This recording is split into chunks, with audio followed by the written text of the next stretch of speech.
Welcome to My Morning Cup, a podcast produced by Costa Media Advisors and brought to you by the generous support of the Tennessee Valley Authority. To learn more about TVA's impact on our community, follow TVA on Instagram at TVA and on Twitter X at TVA News. My Morning Cup, where we have interesting conversations with genuine people. I'm Mike Costa, your host.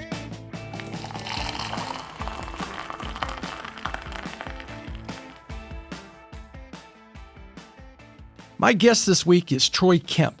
Troy is the CEO of Prep Public Schools, the umbrella organization for Chattanooga Prep.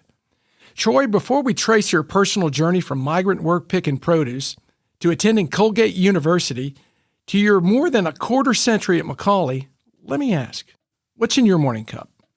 Oh, in my morning cup, the first thing's in is some water, right? But my morning cup begins on, I just get up and just try to have healthy habits. Yeah. Get up, get moving, try to invest in myself before I invest in someone else, right? Instead of, they say the first hour of your day should be invested, not spent.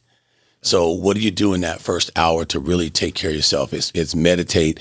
A lot of times I'll get up and go to a trainer, and I'll get going. I do something difficult early because I know something else difficult is going to come, but at least I'm insulated. You know, I've asked that question about 150 people. You're the only one that's taken it more as a metaphor than what's actually in your and I like that because you're saying, you know what?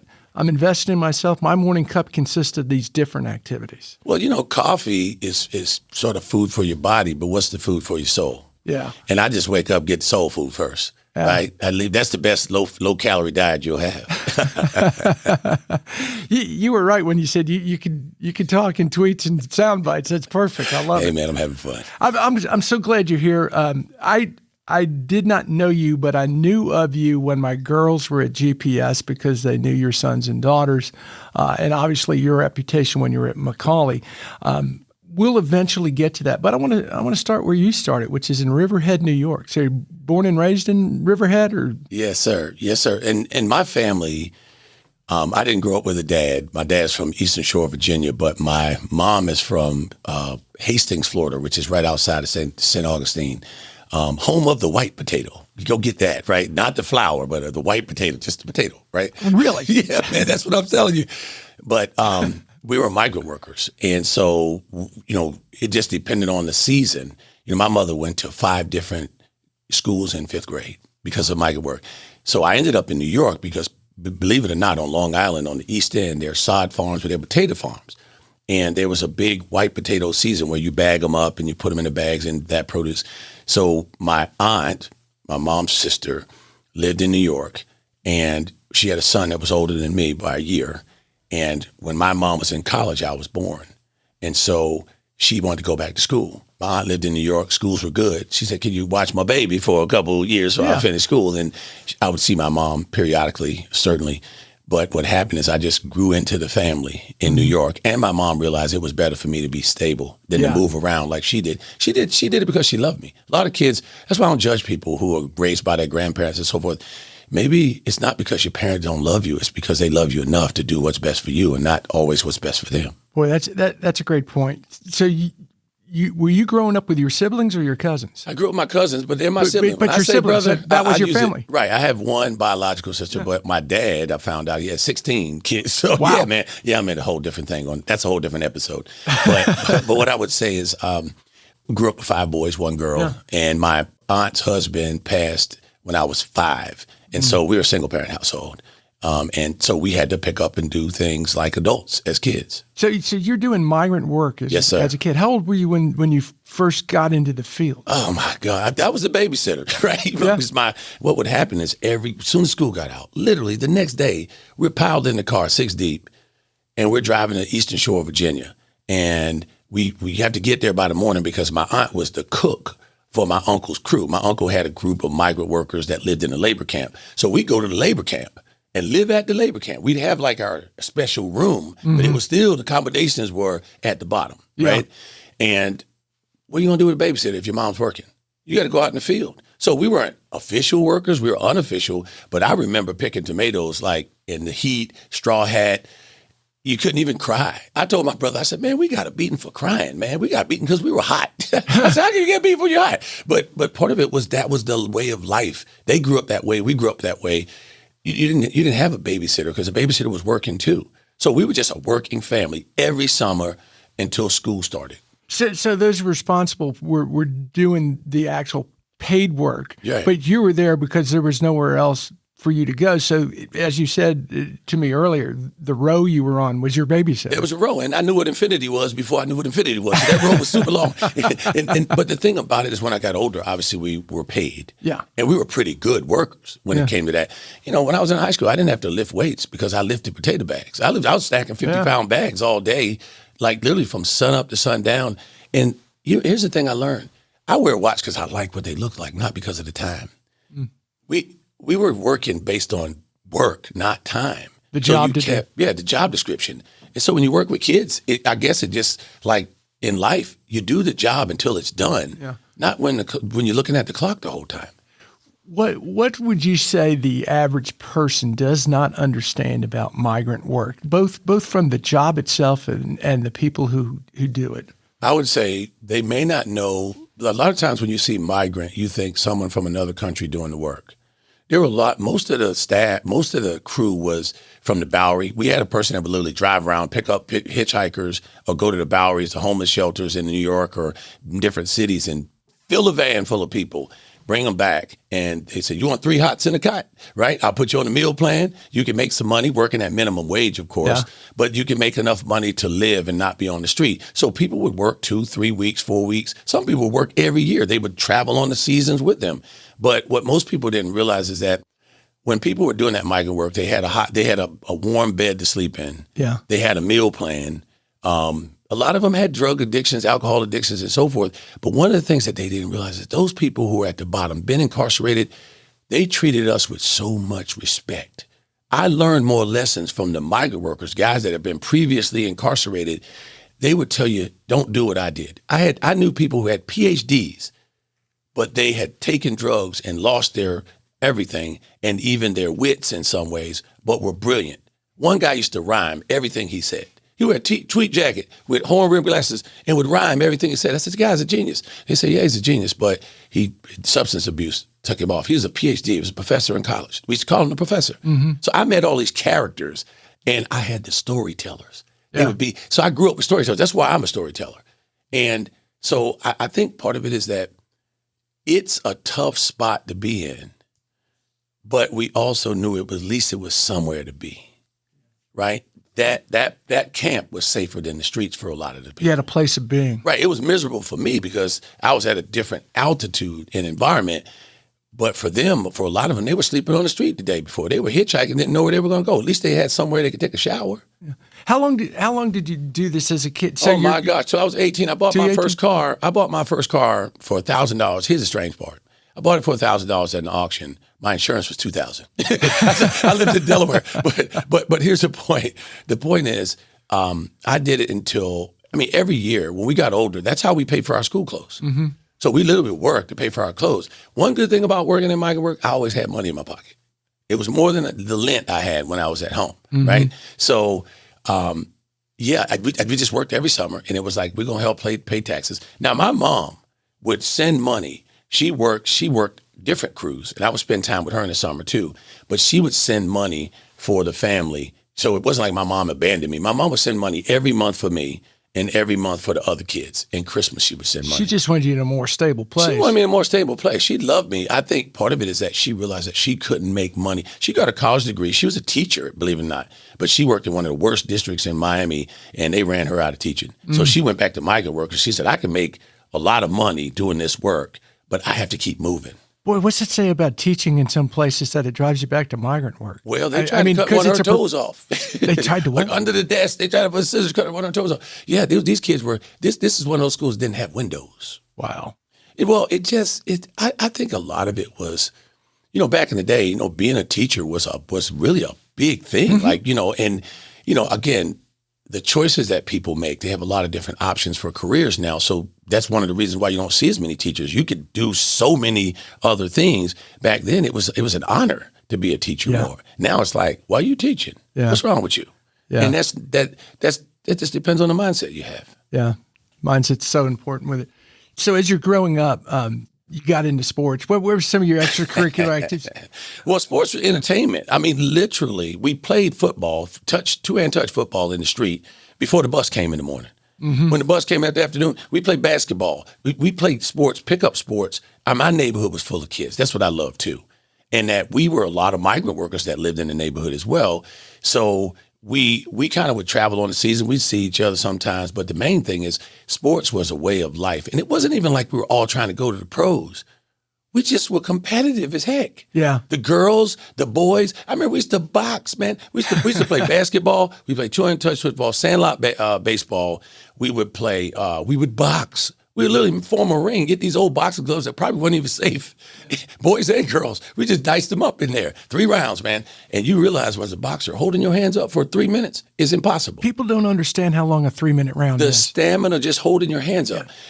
Goes on forever. Right. But what happens when you do that and grow up that way, your creativity's through the roof. Yeah. Because when you don't have a lot, you make a lot more out of what you have. Well, and along those lines, and I don't want to say you're different than the other kids around, but you end up at Colgate. So you obviously sports is important, but also academically, you're excelling academically where other kids weren't necessarily. Well, here's what I think it was John Grant. Well, he talked about great by choice, Jim Collins, great by choice. Mm-hmm. One of the things he talked about is what's called productive paranoia. What do you worry about when things are going well? My mom used to tell me, my mom and my aunt, she'd be like, go outside and play. I said, no, I got homework to do. Like literally, I would stay in until I get my homework done. Sometimes when the other kids would go out and play, it's the self-discipline to say, should I play video games or should I do my homework? I'm the kind of person that gets a lot of satisfaction out of getting things done because it's going to sit in my head. I'm going to ruminate. Mm-hmm. And most boys in particular don't ruminate. They just go on to the next thing. But it's going to be in my head until I get it out of my head, right? Where did that come from? I mean, was that an internal thing? Is that something you saw from your mother and aunt? Well, because there was something that drove you to.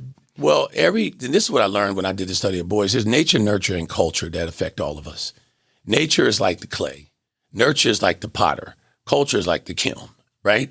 The clay, how much clay do you have? Some people have more clay than others. So nature, I was wired like my mother, even though I lived with my aunt.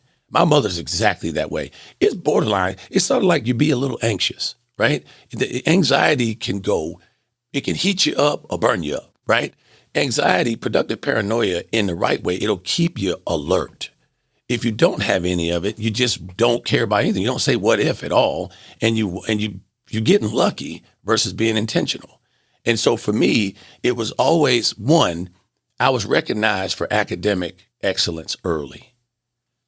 2, I was praised for the work ethic I had. Like I knew how to make a bed at 3 years old, and they bragged about it. That's all I remember. They said, "Man, he can make a bed. Watch him go." And I said, "Troy's like a little man, right?" Yeah. And I was the guy that my mom would give me the special assignments. Hey, I need you to take all the groceries in the cabinet and realign all the cans and jars to make it look neater because it's crazy in there right now. Clean the refrigerator out. Oh, you're gonna be the one that can actually clean the stove like an adult, like clean it up good. So it was there were some of us in our family that were detail-oriented like that, but most were not. And it's true with most boys in general, or most people. My mom is that person. My grandmother is that person. My daughters are like that. My son's not like that. But it sounds like you embraced that responsibility, almost like, okay, they're treating me and talking to me like I'm an adult, so I'm going to show them. Well, I'm going to show up. And the other thing is because people in my life always had hope for me. They literally saw me. They said, "Oh, you're going to be a good athlete one day."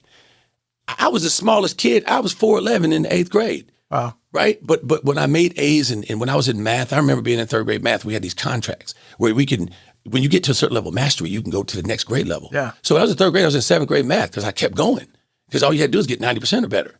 So it was a way to me to move outside the box. I had the best science teachers. I had a crazy, amazing art teacher.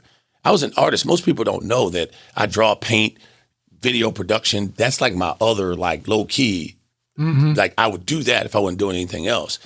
But that creative side of me, I don't know exactly where that comes from, but it was the art and the science that was mixed. So my brain, I had one of those bridge brains. And so most people were on this side or this side. I was able to oscillate. And I think what happened is in the right moment, I was on the right side of the equation. It really was true. So it was probably nature more than nurture, because I grew up the exact same way as my brothers. My mom would say, clean the room. My brother would be like, let's do plan B. I said, what's plan B? He said, let's stick it all under the bed. I said, what? He said, we could do plan C. I said, what's that? He said, let's stick it all in the closet. I said, we're going to get plan W when she roll up in there playing whooping, because she going to take us out if we don't clean it up right. But that was the conversation. I had to always argue, like, dude, why don't we just do it right so we don't have to do it twice? Yeah. And that was just natural instinct. But we all had the same values. But it wasn't that some of them stuck. For me, I saw that when you get results from it too, you keep doing it. Well, and that's a maturity beyond your years at that point. That's right. And you talked a little bit about the migrant work, but just transition into you're growing up and you get, for lack of better description, your first real job at McDonald's. Yes. So talk a little bit about that. Well, at the time, I played sports. I played football, basketball. I ran track. I was a pole vaulter, believe it or not. Were you really? Yeah, for one day. I came down the wrong way. But my mom said, your third season is going to be a job. Because one, you got to help out in the house. You're going to work, and part of it, I'm going to get part of this check, right? Because you eat food in here. We got to do something. And so McDonald's was hiring at 13. And literally I said, okay, that's fine. And I also knew at the end of the day, if they don't eat all the food, we used to be able to get what's left. Right? Take some home. Yeah. So our friends were kind of strategic. Right before the store would close, they'd order a 50-piece chicken McNugget. they ordered like 5 chicken McNuggets, but they knew we had to drop a new bag. So they go, we're going to throw away 45 nuggets so you can have them. Right? But McDonald's was hiring. So I did that. And then I played in their softball team. And, at the time, man, it was just to get a job. Was that appreciably easier than the migrant work? Migrant work was the hardest thing I ever done in my life, because you had the heat element. Just standing out there doing nothing was hot. Yeah. But here's the worst part about it. You're in the field, no shade, no bathroom. You had to go find a place to go if you had to go or not go, right? Mm-hmm. So you got that. Or there's an outhouse, and that outhouse is over there, and all the homeless people, no shade on homeless, but there's some people that didn't have some hygiene using those same bathrooms. And then when they had the wooden outhouses, man, it was snakes, spiders. I was like, I'd rather not go than go in there. Yeah. So we were terrified. So even going to the bathroom was terrifying. Yeah. Right? So McDonald's, compared to that, there was air conditioning in McDonald's. There was joy in McDonald's, right? Mm-hmm. There was no sun in McDonald's, right? So I'm taking that all day. So again, I tell people the hottest fire makes the strongest steel. Mm-hmm. I was in the fire early. And so anything's easier than that. What did that McDonald's job teach you? The thing that McDonald's job taught me was systems. There's a role for everybody. Everybody wanted to be on the register because they thought they was like king of the ship. I'm in the register now, baby. I'm up front. Y'all in the back cutting up onions, mopping the floor. One thing about McDonald's, I mop the floor more there than if I worked for a maintenance company. I was like, man, we got to clean this floor and the thing. But what I learned about fast food is that it's fast. Sometimes people don't handle food the way they should. I learned that. But I learned that everybody's got a role, and there's a way to move up, and it's through your work, not through what you say. Do the work and you move. Don't do the work and you complain and you stay the same.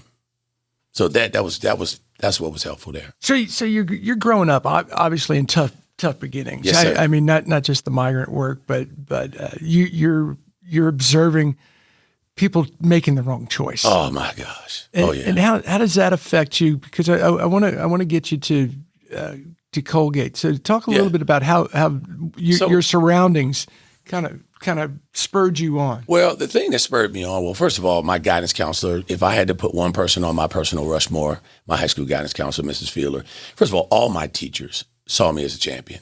Like my biology teacher, he said, "I'm going to teach you this so you can do this." And he pushed me to a 99 on my math regents. On my biology regents. Like I got one wrong, and I know exactly the problem I got wrong, right? But they saw me. They said, "You're going to college." Sports wasn't even a conversation because I was smaller. It was like, you're going because of your test scores, because of your grades, because of your work ethic. Johns Hopkins. I got into Johns Hopkins. My guidance counselor was my Jerry Maguire. She literally reached out. She said, "Where do you want to go to school?" I said, "Wherever it's 70 degrees." Right? And I said, "Miami or Arizona?" She said, No. what do you want to be? I said, I don't know, I'll be a doctor. They said I'm really good at the biology, like the dissections. They said my hands are good, my art, I could be a surgeon. Okay, cool. Johns Hopkins, Princeton, Brown, Colgate, all these schools. I was thinking academics, being a doctor. But then I grew 7 inches in 1 year. Wow. And also we had a stud, very smart kid, Chris Kruger, at my school. All the coaches came, Stanford, Duke, everybody came through, right? He's academic, but he was Mormon. And so he was going to do his mission trip. So the coaches kept coming for him. He was hiding. So my guidance counselor happened to be his guidance counselor. So she turned around and they said, well, we're here. Who do you have? She said, we got one for you. I was a quarterback. I was a linebacker. I played basketball. They said, this kid's got straight A's. He's a no-brainer. He's a great athlete. You just have to see for yourself. So literally when they were looking for Chris Kruger, every day for like a month, I went down to the guidance office or to the coach's office. They called me down. It was the biggest shock of my life. They were looking for me. And every single one, they were like, we don't even worry about it. You're getting in. We know you're getting in. And some of them, they recruited me as an athlete. Some recruited me as, skill position. But the main thing is they were looking at me all day. I went from nothing to something. It was like Cinderella. You ever thank Chris Kruger for going on his I mission just found trip? out it was Chris Kruger because my guidance counselor, she's a person, every major decision in my life, I call her. Yeah. And I ask her, Miss Fiedler, what'd you think? Is she still alive? She's still alive. Oh, and I that's went to great. visit her. If you look on my Instagram, I have a thing where I visit her because after COVID, I hadn't seen her in a while. And I know she got sick. And so I went to her house and I grabbed this Amazon box and I covered my face with it. And I went to the door and we hugged for 5 minutes. She's like, you're like my son, my superstar son. She wrote it right in my yearbook. She took care of me like another mom. Mm-hmm. And I told her, she paid for my college application fees. Like we didn't have the money. Yeah. Like, so what I'm saying is, she believed in you. Right. Kids don't need heroes, they need believers. They need believers. They need people who have a vision for excellence with them and a belief that'll make them show up every day.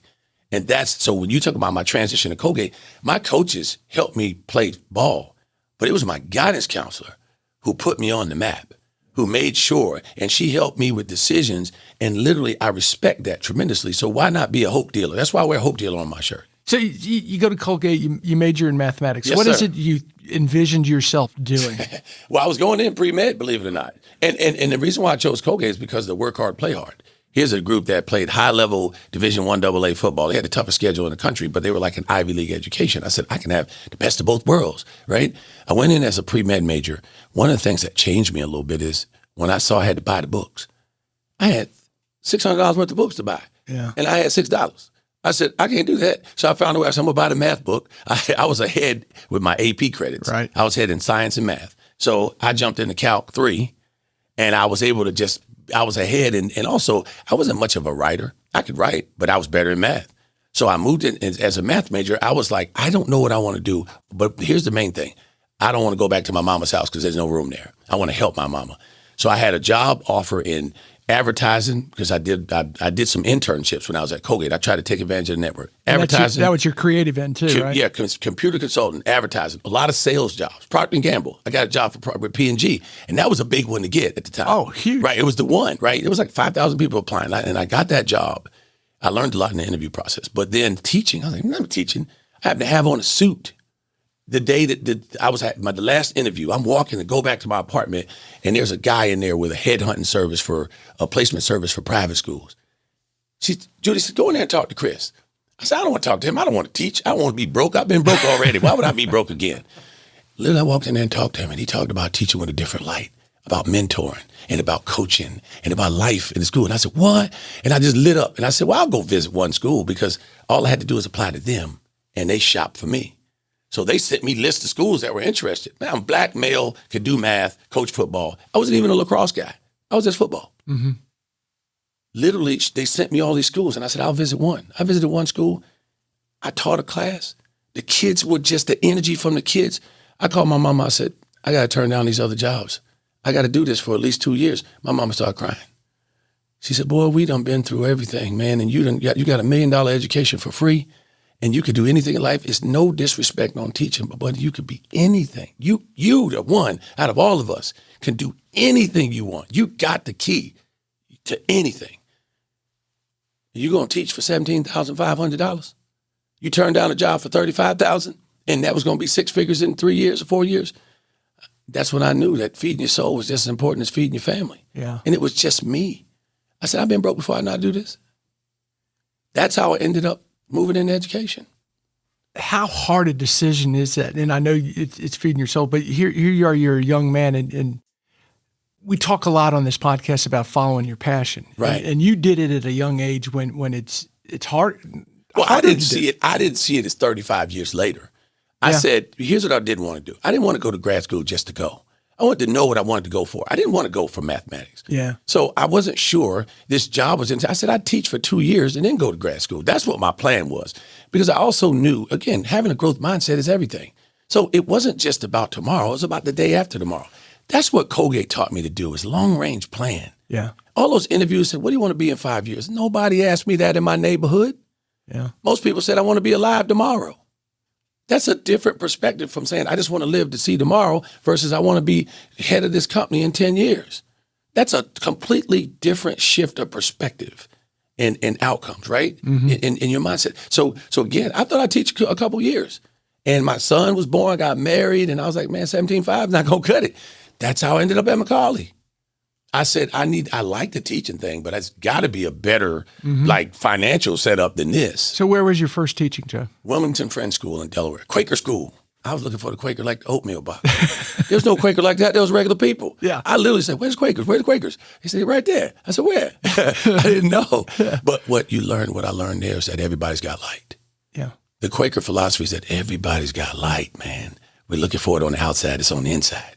And so they taught me how to think from inside out and how to share and not let your title be the thing that you lead with. Let your work be the thing you lead with. You know, that's something we've talked a lot about on this podcast is so many of us get it wrapped up in what the title is. Yes, sir. And who that says we are. Right. So how at a young age are you able to avoid that? Well, when you don't have one growing up, you kind of just ride with what you have, but you also realize, you learn that there's a difference between authority and influence, right? Your title can give you authority, but your work that you do and your connections and your relationships give, in the way you model things, give you influence. There are plenty of people with titles that have no influence in the organizations that they work in, right? They don't shift things. They don't transform things. They're transactional instead of transformational. So for me, I think part of it was I had great models of people who did that. And that's why the title never mattered. My guidance counselor could have been a principal anywhere, but she chose to serve a certain way. I'm a CEO now, but I wasn't even thinking about trying to be a head of school or a CEO. I just wanted to do good work in my life. So people are like, why aren't you a head of school already? I mean, all the people who used to work for you were heads of school. Why aren't you a head of school? I said, because that's not my calling. I can do the same work from here. The title is, I'm okay with it. Yeah. What got you to Macaulay? Again, I looked at 5 schools when I came down to visit Macaulay. You know, part of it is I needed to change. I mean, I looked at schools in Durham. I looked at schools in Miami. I looked at Atlanta, Chattanooga. The thing that got me in Macaulay was this is what did it. When I interviewed at Macaulay, and I told Ed Lewis I wasn't coming 5 times. Literally, he called me every day. He said, Chris McBride told me, and that's the guy at Educational Resource Group. He's another one of my Rushmores. He said, Chris told me to keep calling and don't hire anybody until you visit. Just don't. I'm telling you, this is your guy. So I fly down with my wife. And the thing that got me was when I walked into class and they had me teach, and it was all boys. Never seen that before. Every time I asked a question, everybody raised their hand. And I said, I've never seen boys be fearless in a classroom at this level. I used to have to trick them into raising their hand. And it got so good that I had these trigonometry graphs on the board. And I said, instead of calling on one person, I'm going to call on 4 people. I said, here's what I drew an equation. I changed something. I said, what's going to happen to the graph? Does anybody have any idea? All the hands go up. I said, y'all don't know the idea. I said, let me see. So I said, I gave each one a piece of chalk, 4 pieces, red, blue, yellow, and green. And I said, I want you to draw what you have that's different than what someone else has. And then I said, well, the rest of y'all are not going to come up here, but I want you to vote on which ones you think is correct. And then I said, survey says blue line. It's like, yeah, it was like cheering all it was like the crowd in football. I was like, that's what I'm talking about. You're going to learn something in this room because you're fearless. You're going to learn something because you're not posturing. You're going to learn something because you're focused. What I learned is it's not the fuel, it's the friction that stops people from being great. What are you afraid of? Why do you not feel safe? If you feel safe, you move differently. So my life's work is to help people feel safe. People think it's academic. It's to create an environment where people feel safe to move without friction and be fearless in their action. You're always going to be better when you feel safe. You brought up the single-sex education, Yes, sir. all boys in a class and all girls in a class. Why do you feel that's important in a better learning environment? Well, I think every person is a little different. There's about 25% exception rate with any research you see. But I do know that it's easier to learn to drive on the road without traffic than one that has traffic, right? And the social traffic that you have, think about it this way. Every single person, and anybody listening to this podcast, has been in class at some point in their lives, in their academic, and they knew the answer, but they didn't raise their hand. Why is that? It wasn't because of the answer. It's because of the social perception of, what if I'm wrong? What do people feel about me how do people feel about me when I'm trying to be too smart or I'm whatever? So I'm not going to raise my hand. So they opt out. When it comes to boys and girls, depending on the lane that they're in, some of them are opting out and marginalizing themselves based on social perception. So when you're all boys, a couple things are true. Boys like it colder than girls most of the time. So you can have a school basically freezing like one of those Costco frozen sections, and they're just fine. They're wearing short sleeve shirts and girls are wearing sweaters in the same classroom. So put it on boy temperature. It's all good. We love girls and boys. The world is co-ed. But here's the deal. You got to be comfortable somewhere before you're comfortable everywhere. All I know is I want to teach them to drive and drive fast and drive carefully before I put them in traffic. And if they're going to move farther and faster when they're focused, then I'm doing that. Whatever it takes, because they can't get that time back. So yes, I believe that social society has caused boys and girls to assume certain roles and to do more scanning than planning when it comes to class. So let's get the scanning out of the way and let's get to it. And I think that's what I saw that hooked me at Macaulay. I was like, oh my gosh, the classroom feels like the playing field. And that means they're going to take the shot and not be worried. Mm-hmm. They're going to get better. One of the things you've said about Macaulay is Macaulay helped me understand what boys need to thrive. Yes. And how to help others see the vision. Talk about that a little bit. Well, first of all, when you want boys to be great, you got to show them an example of excellence. A lot of times people use words for everything. They have to see a model. Great coaches show you video. They put cones down. They show you, they demonstrate. A lot of teachers, especially in the upper levels, just talk. And then they give you rubrics that say you should be able to do it. Well, that's the thing that I learned. And boys need to see men, in particular, a spectrum of men who model the kind of the behaviors that they need, particularly when things go wrong. They need to see a coach that doesn't start cursing, that can keep their cool and focus under fire on the sideline. They need to see a teacher that is resilient and has a growth mindset in terms of how to encourage them to get better, not just put red ink on the paper. They need to see a dorm parent that lives where they learn and see that they are fathers and also friends and also people that can operate in the classroom. They need to see different phases of what men are like in different ages. So Macaulay, having boys in an environment where they have access to 24/7 access to education, they also that you have to model and mentor, and then boys that are mentoring other boys. You have to have opportunity to be a mentor and have a mentor. Those two things work the same. That's how you develop empathy when you become a mentor, for example. So it helped me understand not only kinesthetic learners, they'd rather be participants than spectators. So how do you make it actively engaging? Competition, novelty, relevance. Those are the big three. If you put one of those three, if not all three of those ingredients in a lesson plan, they're going to lean in, baby. They're going to break a sweat and they're not going to want to leave. You do that in practice. Why are you not doing it in the classroom? Mm-hmm. You be creative, man. Come on. If you're serving the food and don't put seasoning on it, don't bring that plate to me. That's what I'm saying. I'm not engaged at the dinner table, right? So why would you be engaged in the classroom? So when we learned about what boys need, it's like, I think it gave us an opportunity to not take ourselves too seriously and to know two boys can be arguing and fighting at 8 o'clock in the morning, sitting together at lunch at 12. Now, why is that? Because their ability to compartmentalize those emotions at times and just get to it. So we learned about how boys really move in space. And when you've done it enough, you see the patterns. They need the models. They need the mentors. They need a safe place to fail. They need a crew and a cause. They need to have a color and a scheme and a team to fight for that they can contribute to. They need to have a purpose. That's why honor, truth, duty, and service was baked into everything, right? The tie is not about dress code. It's about the truth. I told the mom once in Florida, she said, why would I send my kid to Macaulay when he's at one of the best schools in Miami? I said, would you rather have your son make straight A's for the rest of his life or always tell the truth? She said, I get it. I said, well, that's what we're trying to make sure the boys get it. And that, to me, is what I learned about young men. And you were at Macaulay 27 years. 27 years. And you make the decision to leave for Ron Clark Academy in Atlanta. Little bit of twist on this question. So you're at Macaulay, which is a premier yes, sir. high school yes, sir. in the United States, all boys. But admittedly, upper income to get yes, there. Sir. Yes, sir. What drove you to make that change? Well, here's what it was. My goal is to serve at the greatest capacity that I can, not from a famous standpoint, but an impact standpoint, right? One of the biggest challenges I had at Macaulay's a great school. I love Macaulay. But Macaulay has a limited capacity. Macaulay can only serve 1,000 boys at a time. Here's the way I look at it. If the grass is green in your yard, but brown across the street, that neighborhood is not well maintained. Chattanooga is the neighborhood, the city, the country. One thing about Ron Clark Academy is it serves the world.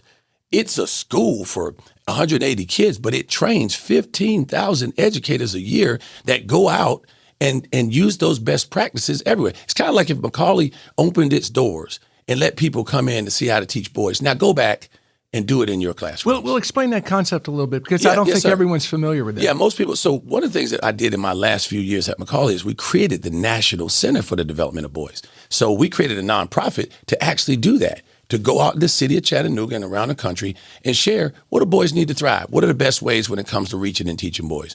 How do you help them develop with a healthy perspective on manhood? What do you do, right? So I went around as the spokesperson for that with a nonprofit that was created by Macaulay. Ron Clark Academy, they do that every day. They basically run a school and they have a model. It's like a Disney version of school where character, high expectations, creative teachers, passionate teachers, they take them around the world, global citizens. They do it. They have receipts for it. But then they said, you know what we're going to do? The way we fund our school is we do educator training 2 to 3 times a month for 2 days. And we bring teachers in to see exactly how we do it. We can watch live classes. We can see people teach real time, discipline, everything. And we're going to teach you in workshops how we do it. So you can build your own restaurant. You can enhance your own school. I'm doing that at Chatt Prep. Yeah. I brought the best of what I had at Macaulay. Here's the recipe book from the things that were most impactful at Macaulay, the things from the Quaker School, and the things from the Ron Clark Academy, and the things from the National Center about boy brains. This school is literally, that's why I say this is life's work culminating in a place that was able to utilize every tool that I put in my toolbox.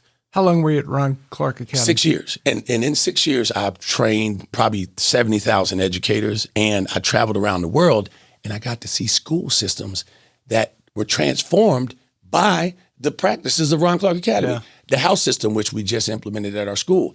I've seen schools go from D schools to A schools in 1 year because they met a fundamental need that the kids needed to have to belong and to have membership and to be able to contribute. Did Chattanooga Prep open before you left or Yes, sir. while you were there? When Chattanooga Prep opened, I remember talking to Ted when he was thinking about the school. And we spent some time, I was working with the National Center at the time. And we talked about ideas about schools and what are some of the best schools in the country. He asked me, what are some of the best schools that you know about, particularly for boys? So I had a short list and I said, these are some that you might want to visit. One good thing about them, they went to all of them. Yeah. And they said, let's see and then they went to Ron Clark last. And Ted wrote me a 6-page email. You're talking about Ted Allen. Yeah, Ted Allen. He wrote me a 6-page text message. He said, I see it now. I see it all. It's crystallized. And he saw the energy, the atmosphere, the environment at Ron Clark Academy. And he just made a recipe from the best of the best. And literally that was the genesis of the ethos of Chatt Prep. I would come to Chatt Prep each year and train the staff on how to teach boys. And so I was always a person that was working with them in some capacity. And Ted and I, we would talk because we would share educational articles and just books and things. So I was always a friend. And you were invested in it yes, too. Sir. Yes, sir. Maybe yes, from sir. an arm's length, you were invested. I was their in first Grit speaker. When they launched the Grit series, I was literally the first person to speak at Grit, which was such an honor. So you're in Atlanta and Chatt Prep started getting lots of accolades, but it runs into the issues it ran into. Yes, sir. What's that call that you got that says, Troy, we need you? Well, here's the thing. I got several calls because, different people will call you. You got to figure out which one resonates. But I'd always, even when they were starting the Knoxville school, Ted would reach out and say, do you know any great principals? He knows I know what it's going to take to be in there. Of course, Ted told me low keys, and I was just hoping you'd say I did. but I would always point him to some different people. And so when Chatt Prep when they told me that they were looking for a CEO, I was living my best life. I was at my what next, man. I was at my, my kids have gotten through college. I'm living in Atlanta. I'm speaking around the world. I'm at Rontalk Academy where I'm really still learning. I love being in a place where I'm learning, serving the world, right? And when he called me about Chatt Prep, I was like, I went back to school to get a degree in leadership at Vanderbilt. And I did it just in case, right? But I learned a lot about like school management and stuff like that. But when I got that call from Ted, and then I got a call from another gentleman, Aaron Webb, who was at one point the board chair of Prep Public Schools, they called me, and I know what they care about. Change moves at the speed of trust. And I trust both of them. And I know no matter what fires are burning, do you trust the people, right? No matter what you're serving in a restaurant, do you trust the cook, right? And I know what they wanted. And for me, I really wanted them to be successful. And we didn't know about all the things that were happening with the school. We felt like blow past, the hiring part, we could fix that. But there was other stuff. I think the biggest challenge was when people stop trusting you, that's when it gets tough. And because of the negative press, the city stopped trusting. Part of it did. And I think when I came in, they had 60-something candidates. They could have chosen a lot of people. But I think they knew about the trust part too, that was a piece of it. Well, and you're a bit of a known entity in Chattanooga. Was trust, yeah, right? The trust that you developed over Macaulay and the reputation you developed over the years. It seemed like when I heard the news, frankly, I thought it was a natural fit. Well, of course you would go out and get Troy Kemp. Well, most people were shocked at that, including my family, when we had the conversation. No, but my daughter was also coming back to school to go full-time at school at UTC. She's in the CRNA school. So my daughter was going to literally have to come here and have no income. She's got 3 boys, single mom. That's a challenge, right? And I was like, how's she going to do it? So this is why I say it's a God thing. How does that happen at the same time? Yeah. Right? Yes, I do care about Chatt Prep. I do care about what happened to the school. I thought at first I can try to help consult them, work with them until they got it right and help them find a leader and work with their leader. That's original. And then God says, hey, your grandsons and your granddaughters coming up here. He kind of put them in the road. And I said, I better go on out of here. And so it all hit at the same time. So we all live together. And I think it's one of the best things ever because one thing I know, you can't go out preaching about what boys need and have your ones right in your own family and they need the same thing. Well, that's such an important point. They have a dad that loves them, but they're not together and it's tough for them. But they have a granddad who loves them too, and my daughter. And being a father never stops happening. You can't outgrow having a father. So did you find the decision to be a difficult decision or because of those family circumstances and your passion for educating particularly young men, that it was an easy decision? It was easy because of my primary driver. Everybody's got to know what drives them. Safety is my number one thing. Responsibility. How I feel is probably last on the list because I grew up not having to be enough. I didn't feel being in the field, picking, right? I left that behind. Now I have empathy, right? I grew up in a place where, we did every task. And so being able to raise and care for people, I had that. But I could shut down, like, just do the work, right? And for me, I knew it was a way to serve my family and these young men who deserve the kind of school. I know why it was built. This city needs that. So I'm like, this is a no-brainer. This is not about my legacy at all. I'm not looking for one headline for this. That's not, I had those. That's not part of my journey. My journey is, like somebody says, I'm not trying to prove something, I'm trying to improve something. Very different. And that's literally, it's the most, this is why the people that I've hired, there's no conflict with egos. Yeah. Because I was like, I want you to replace me. I want you better than me. That's not the goal. My principal is amazing. I got the one guy probably in the United States who could have come here and turned this thing around with me. The one. I don't know if there's 5 of them who could have done what my principal, Jaquil Daniels, has done. And so how'd you get him, man? You got a guy out of the Bronx to come here. The guy played professional baseball, and he's just completed his work for a PhD in literacy. You don't find a black male from New York. You don't get that person to come to Chattanooga. It's an alignment thing. So you're coming here under challenging circumstances. Yes, sir. What's first on your list you got to do? You talked about the trust. Yes, sir. Is it rebuilding that trust? That's is it number building one. the infrastructure? The first thing you do is you have to listen Like, you got to listen to find out what the truth is, and everybody has their version of it, right? The second thing is you have to be, I told people in prep we trust, and trust has 5 components. It has clarity. You got to be real clear, because sometimes people say too much, but they don't, it gets confusing. Then you have to be credible. You have to do the work. Like, you have to be willing to do the work and continue to improve your craft and know what you're talking about. 3, you have to be consistent. Like, are you going to change because of emotions, or this wind blowing harder going to make you run? Or are you going to stand still? Well, you got receipts in your career for that. Then you have to have care and connection. Care is stop. You slow it down for somebody and read the room. And connection is, what do you have in common with me? When you have those things and you have membership connection, you build trust. That's oxytocin will build in your body when you're connected, when you have connection. That's where trust, that's the trust chemical. So for me, all this work I've done on building trust, I was speaking to Fortune 500 companies on building strong teams. At Macaulay, I had to build strong lacrosse teams. So all I did was use the same formula. So coming in, how do we build the strongest team from the parts that we have? How do I get a leader that has the excellence and humility to be able to lead this charge and really is aligned with this purpose? I found a young man who went to an all-boys school. He got kicked out as a 9th grader. He came back, and he didn't care about academics as much. He was a baseball player, but then he ended up getting a PhD in literacy. So he's the story too. I'm the story. I'm the Chatt Prep kid.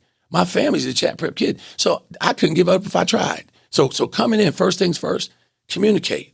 Communicate with parents, communicate with students, communicate with the staff. Understand that some people had to leave because they weren't sure what was going to happen. And I understood and respected that. But I also said it's going to be hard to get a ticket on this one in a year from now. So come on back early, right? And then also, once I got that leader, I need to find a multiplier, because I got that leader, and then I had a COO board. We worked with that piece. I had Chad Everett, who came in, but now he's full-time in Knoxville. So it restructured itself. But once I had great leaders that have a career of scaling excellence, it flows from there. So again, it was just show up when you don't have to. That's when the people look at you and go, oh, you're real. We had a lock-in the summer. I slept in that gym. First of all, I didn't know the heat went off at night. The air went off at night. I about caught on fire. But I got me a cot down at Walmart. I put me a cot out there. I've stayed up with those boys all night. They said, the CEO's in there playing. I said, I played wiffle ball with him. I don't know any difference. That's what I learned from Ron Clark. Ron Clark would be out there playing with him. Most heads of school ain't doing that. Oh, I'm too old for that. I've done that. That's for somebody else. Man, that's how I stay alive. I remember that boy. I'm still the same kid that was in the field. That spirit in me is not going. When that spirit goes away, that's when you get old. And so for me, it was just show up when you don't have to. Be consistent. Make sure you're continuing to do the work to get better. Find people to join you who have a growth mindset and a will to stay in there with you. And that's what we've been building it on so far. And that's why we're making the turn. And you're not even at a year of building it. No, sir. So you're really just scratching the surface. We're scratching the surface. I mean, we got hit by body blows. We lost a lot of enrollment because people just didn't have the confidence. But that's why I said to get it back, you got to have receipts for excellence. That's why when we're doing it big. We did our house thing. T.O. just happened to be in town, but he had the time of his life. And we just got social media and just put it out there because we want to show them that this place has it's like a great movie. You got to have a great soundtrack too. And T.O., Terrell Owens, yes, Hall of Fame football player. Yes, sir. Spending time at Chatt Prep. He came in, he gave a message with the kids, but then we started a house system, 8 houses. We took this big group of kids and divided them. We did a little random sort and reveal, like there's like ripped a bag, they had a little bracelet, that had a color, and when they join the color, that's their team. So now the 6th graders know 9th graders. Now the 9th graders know 11th graders. Most kids know the kids on their floor and in their grade, but great fabric is woven in 2 directions.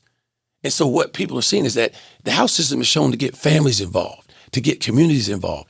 Every metric that schools need to grow in, it impacts. So I was like, of course. That's why God sent me down to Ron Clark Academy, to learn to be an expert in implementing something of that nature.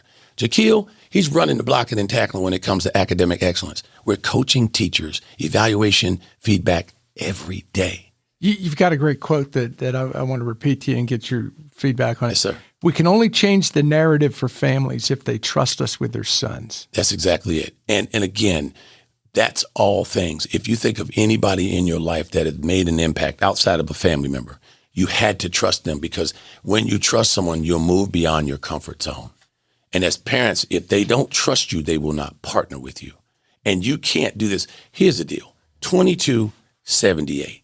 Schools, most students are in school 22% of the time they're awake. They're in the community and with their family 78% of the time. Who's going to win in terms of the investment, in terms of who has a greater impact? The 78. But if the 22 influences what goes on in the 78, you might even get to 50. That's why great schools don't just serve kids, they serve families. Our job, OBF, is the thing that resonated the most with me for Chatt Prep. One big family. One big family. And so what we did is, even Knoxville kind of switched it up. I stayed with OBF in Chattanooga because they said, what resonated with you the most? Grit builds greatness, do more, achieve more, or one big family? I said, one big family. Because you don't have that first, you're not going to get to the rest of it. You have to stabilize people, make sure they belong, make sure they trust you. Oh, kids don't care if you have high expectations. They just want to know if you're fair. It's an interesting one big family, OBF. Yes, sir. If you're a college football fan and you look at recruiting, one thing you hear from kids when they talk about why they're looking at a school That's right. over another school is, well, it just feels like family. It just feels like I belong. And that's what, and you think about it. You think about your family, anybody who's listening to this podcast. What you wear, what you do, when you're with your family, you move completely differently. You with your family, you might not even match your socks or nothing. You just go roll out there.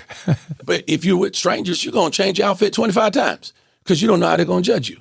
See, you got to remove that. Research shows when you don't belong, you get imposter syndrome faster when you don't feel like you belong in a role. And when you have imposter syndrome, you underperform.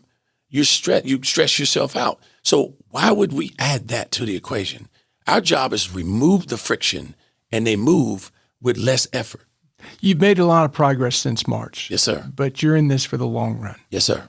Where do you see it going? What's number one? What's next in the process, and where do you see it going for Chatt Prep and the boys who graduate from Chatt Prep? One, I want to continue to focus on more than academics. How do they present themselves in a professional way? So what we're doing with the work experiences that they have as seniors, to expand the partnerships with the community when it comes to especially some of the most innovative jobs and skills that they can learn. Continue to raise the bar in terms of academic excellence. Our goal is to be the top public school in Tennessee, not just Chattanooga. We're trying to win a championship. We're not trying to just play around our peers. And this is not about Chattanooga schools. This is about where our vision for excellence is. Our role is to make sure those kids are noticed in the right way in terms of how they meet and how they greet. So we will have some experiences where we measure their ability to be professional. There's some things I learned at Ron Clark Academy that teaches that. That's why I love, because I have the playbook of how to do it in a school with scale. So the partnerships, we want to expand our curriculum because it's more meat and potatoes in the curriculum right now. And part of this funding. When you don't, one thing they don't know about charter schools is you don't get the funding that you need for the ancillary programs. We have to fund our athletics top to bottom. We have to fund transportation for our students, like just picking them up in the morning. So we have to raise money for things like that most schools don't have to worry about. So when we're starting to add, we're fortunate that Songbirds, Dynamo Studios come in and doing things that allowing us to have creative spaces. Boys are just as creative as anyone else. I want to have a center that has digital storytelling where they're creating video, creating music, creating podcasts. That's all the time. Expand the arts, because that's another thing. The men of tomorrow, building the men of tomorrow, they have to be compassionate, creative. They have to be caring. They have to be courageous, right? And they have to be able to show up and have a sense of purpose to keep moving without us. Because our goal is not for them to go to college with us, it's without us. And so when you look at what's next for Chatt Prep, it's just elevating the expectations so that they move without us. Teaching them how to ride a bike, I'm going to let the seat go sooner or later. And I think a lot of people with education, they hang on to the seat way too long. We want them to drive the dress code. We have a dress code, Professional Mondays. We're working on that, right? But part of the problem is boys, again, anytime they move, their shirt tail comes flying out, right? But part of the reason is they try to wear their 6th grade shirt when they're in the 9th grade, right? So we're fixing that. But the main thing is if they understand why to play like a pro. And when they see us play like pros, they show up differently. That's what shifted the atmosphere probably more than anything, the presence of a few more pros in the building. And this is not about, many of them don't know all the things about me, but every time I can, we start to talk. And they say, how'd you get to be a CEO? I said, you can't be a CEO of an organization until you're a CEO of yourself. Now, what would that mean? And they go, leaning in, tell me a secret. They need storytellers who live that life. And role models. That's right. That's right. They need the people that literally walk in the day on. You didn't have to wear a suit today. Why you wear a suit, Mr. Kemp? I'm just as comfortable as in this suit as you are in those shorts right there. Mm-hmm. Why? Because it's a habit now. We really are trying to teach them habits that will insulate them from all the wind and all the madness that goes on beyond them, even when they go to college. So our mentor program, we're going to reinstate it, but 11th grade on, because they need mentors when they're in college, especially the first and second year. What would you tell that skeptical person out there that followed the news of the challenges Chatt Prep had? So the first thing I would tell them is see things for yourself. And then the second thing I'll say, there's a reason why you don't check the weather forecast from a year ago. That's not what's happening today. Why would I find it was raining this time last year, but I don't have an umbrella today? Why? Because I see the sun. Come see the school for yourself. Ask the hard questions. We're not afraid of asking hard questions. When our data comes out, they'll see that things have shifted. When they look at our behavior, our behavior infractions have dropped by 60%. That's a different thing. The suspension rate they had a year ago and the year before was really high. It's here. It's like 10% of what it was. And it's not magic. It's intentionality. It's going at the root cause. We're not treating the cough. We're eliminating the cold. Mm-hmm. That's what I learned about boys is if you meet them on this end, play offense instead of defense when it comes to working with young people, and you'll always be more successful. That's the problem right now. We're in a defensive posture when it comes to working with young people. We're reacting to things instead of being proactive. What's been the response of the boys who stayed? I know you lost They Swafford. love it. The boys who stayed, the biggest thing with them is that they are automatic. We did a survey. We did a survey with the parents and the students, and it's like 80-something% are like, wow, this is like really night and day different, like in terms of positive. You have 20, maybe I think 6 people didn't feel like it was great, like some staff members and so forth. But if you know the laws of change, 20% of people are going to disagree with you no matter what you say. So you can't focus on all the L's. You got to get better from being informed by it. But the kids, the atmosphere, the house system. Now we have a leaderboard literally in our lobby that shows when kids get house points, their face shows up with their team. So you see the score of every team, and then the person who got points the last time. How do they get points? So they get points from things like this. The other day, I'm walking across the quadrangle. I don't know where this trash comes from, but it's not our cans because it's stuff that we don't even have at our school. It must be blowing from another place. But sometimes trash is in the quadrangle, and I saw these young guys. They're running and laughing and like saying you could pick up the most trash, and they were just doing it. But they came over to the can. Nobody else was doing it. Everybody else was walking by. I said, okay, that's 2 house points for each one of you. So I got a little app. I find their name, their face, put 2 points, swipe it, and write down why. Picked up trash today when nobody else would, right? And then it goes up, bing, 2 points. So now their team goes up by 2 points. So great effort, great character, excellence in some area. If they have perfect attendance for the month, they get 10 house points. And they serve as an example to others because boys want to. They're competitive. They're competitive. Right. And they want to. But the best part about house points is not just for you. Your team score goes up. And how are the teams broken up? So the teams are broken up randomly. So there are 8 teams, and one of them is like the house of givers, and one is the house of uplifting, one is the house of dreamers. So all there's across, different characteristics. Across all grades? All grades. So every grade has, like 6th grade has 11 kids in each house. 12th grade has 6 kids in each house. So it's evenly distributed. And so every house, like when they have a house meeting, the first thing we had to do is say, y'all need to get to know each other. So you play house bingo, find a person whose birthday is in April, find a person who's whatever. So they get to know each other, the best of each other, but then they also compete for a common goal. We're going to win the house championship. Mm-hmm. We want to be the head. And then for every month in our app, you literally can look at it and see who are the top 10 point getters in the whole school or your grade. And then we'll do things like, okay, Chick-fil-A lunch for this group right here who gets that. So now they're like, they love food. So yes, this is a short-term dopamine. I get something for it, but it's just about habits. You do it long enough, you don't have to worry about the incentive. You don't need it anymore. So we're trying to incentivize healthy habits that are beyond academics. You do get some rewards for academics, but not everybody's going to make an A. What they say, do the stuff that focus on the TNT, takes no talent. If you can focus on the things that take no talent, that means everybody has a chance. It takes no talent to give good effort. It takes no talent to be kind. It takes no talent to show up, right, on time. That's the take no talent stuff. So let's be a 10 out of 10 on the take no talent. When I taught, I had effort grades that they were quantifiable. My kids showed up and did their homework every day. More than any, said, how are you getting to do the homework? Because if they had 85% on their effort grade, if they took a test, they can get half the points back by rewriting, by doing the problems over and writing in words what they did wrong. But they can't get that opportunity if they don't have 85% on here. Kids showing up doing homework. Yeah. And I told my kids in math, I said, look, I know you may not know how to do every problem I assign, but I'll give you credit if you write a question about the question. I said, let me know that you thought about it. See, that's what takes no talent to write a question about a question. Build your teams on something that just not isolated by talent, because as soon as somebody sees someone taller than them, they'll stop moving. But you're taller in some other ways, in your heart and what you care about and how you serve. That's unlimited. I don't think people have tapped into that enough. Macaulay did a great job of that. But public schools need to, because 90% of kids go to public school. Well, you are obviously bringing a passion and a commitment to it, and I could probably sit here and talk to you about this all day.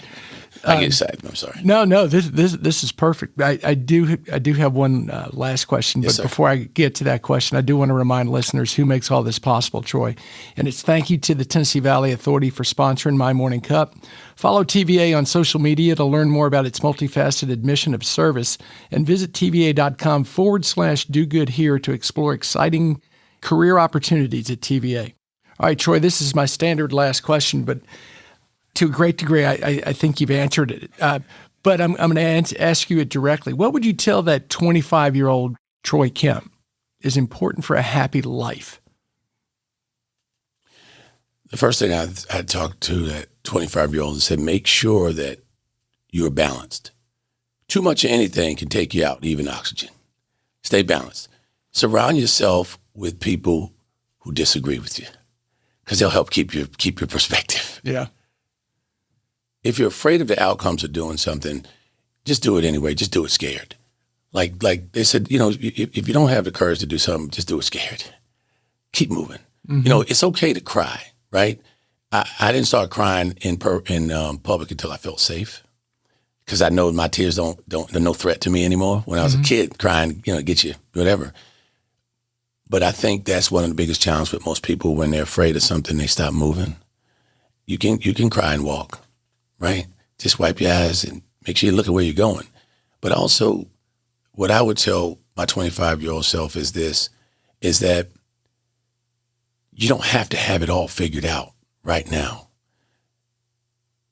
If you're doing the right things for the right reason, you're going to continue to move forward. And don't forget to feed your family and your soul. Don't forget the soul food, because that's what you can't add time to the clock, but you can renew energy. And I think the reason why most people are like, I don't even know how old you are, you don't act it, because I'm renewing my energy with what feeds my soul. Literally, this right here, this moment feeds my soul. Mine too. So I appreciate the opportunity. Well, thank you, Troy. And I think that's a great place to end this on is to feed the soul. I don't think enough people.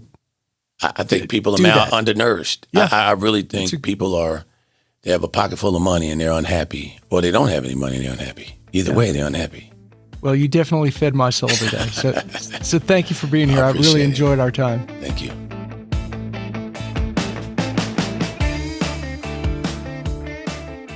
Thanks for listening to My Morning Cup, a podcast by Costa Media Advisors. If you liked this episode, please share it with a friend. I release a new episode each week, so be sure to subscribe on Spotify, Apple, Google, or wherever you listen to podcasts.